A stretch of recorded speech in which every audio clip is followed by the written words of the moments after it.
United States of America, and to the republic for which it stands, one nation, under God, indivisible, with liberty and justice for all. And now a moment of silence for our soldiers and people who have died needlessly.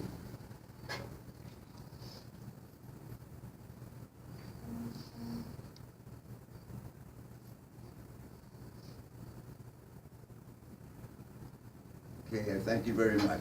Please be seated. I think you know just about everyone here, but let me reintroduce them.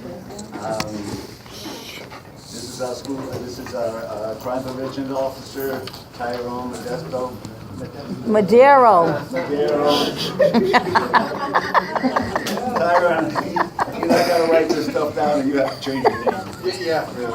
Probably easier if you change your name. Change it to Thompson, so you'll never forget. I won't remember that. And of course, our Assistant District Attorney, Jennifer Cruz, Vice President of the Council, Sylvia Mazzella, Commanding Officer of the 49th Precinct, Captain Keith Walton, and Community Affairs Officer, you've gotten to know by now, Dave Lepore, Treasurer, Hazel Mira, and our Secretary, Casey. Casey's the person who also goes around and collects our raffle and does a lot of other things, so she's invaluable. Oh, I forgot Detective Jay Sturtevant in the corner. Okay, I'm going to be brief, and That'll be the day. I just want you to know that I was with the Clergy Council tonight, and the Clergy Council is, of course, going strong. And the clergy is becoming much more involved with what we're doing in our community, and they plan to get even more so involved. As a matter of fact, and I'll ask the captain to comment on this a little bit later, but they're planning to partner with the 49th Precinct and the council itself in a couple of ventures. So that's number one. Number two is a comment that I saw and something that I'd like to share with you. The principals of certain schools, now certain schools that help us out a lot, that work with us with school collection, with clothing collection, food collection at the end of the year. These are leadership kids. They collect money, send it overseas. Every time there's a tragedy, they do something in their schools to help these affected nations. And so recently, we partnered with Maestro's Caterers and Elizabeth over there, and we had a thank you ceremony. Because we spend a lot of time with kids and trying to talk to kids and try to steer kids in the right direction. And we spend a great deal of time trying to find activities for them, help for them, and we do that.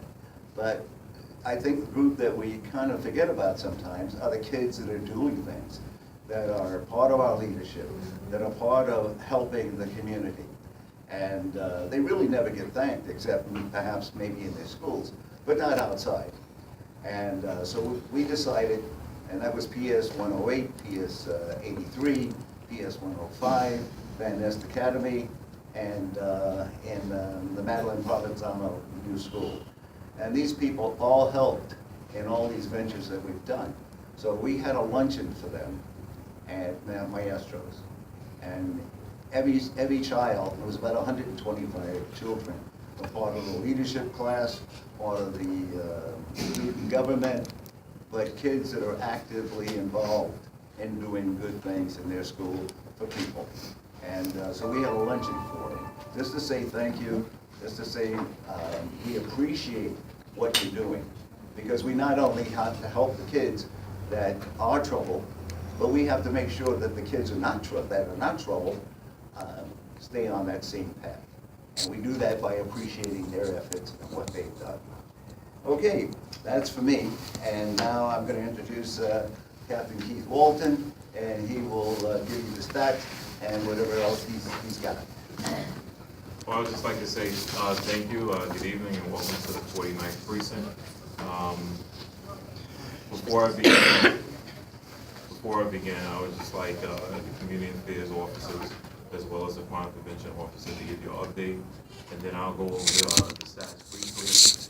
Give you an opportunity to take a look at our concept sheet and see where we have our increases and decreases, and we will look to accomplish as we go move further into the summer. So we'll start with some crime prevention tips, and then we'll go into some of our upcoming events, and then I'll fill you in regards to the statistics or the stats, and then basically it's more about you than listening to me, because I really want to sit before you and listen to your issues, your concerns. The good thing about this is, although Joe is chairing this meeting, we're in the 49th precinct, and we can hold this meeting for as long as you want. When the meeting is over in the muster room, you're welcome to join me in my office, all right? So, Todd, would you please? Hello, everyone. I'm Officer Medeiros. You got Yes. that. He pronounced it right. I guess one of the trends that is happening is really a trend that's been going on for a while. I've mentioned it before, but this time of year, it's a little bit more prevalent than other times. It's basically scams, specifically phone scams. They are still occurring. I don't know if I mentioned this before, but the Northeast Corridor is the has the most victims, and basically has the scams are more prevalent here in the Northeast Corridor, because for the most part, when it comes to the country, this is for the most part where the money is. These scams range from IRS scams, where people are calling your phone saying that you owe money to the IRS, back taxes, and if you don't pay us now in whatever denomination that they demand, they're going to garnish your wages, they're going to take a warrant out for your arrest, they're going to take your dog as collateral, they're going to do whatever they need to convince you that they need the money. It's a scam. Another one that's not so prevalent, but you'd still hear it every once in a while, is the you won the lottery. Never enter a lottery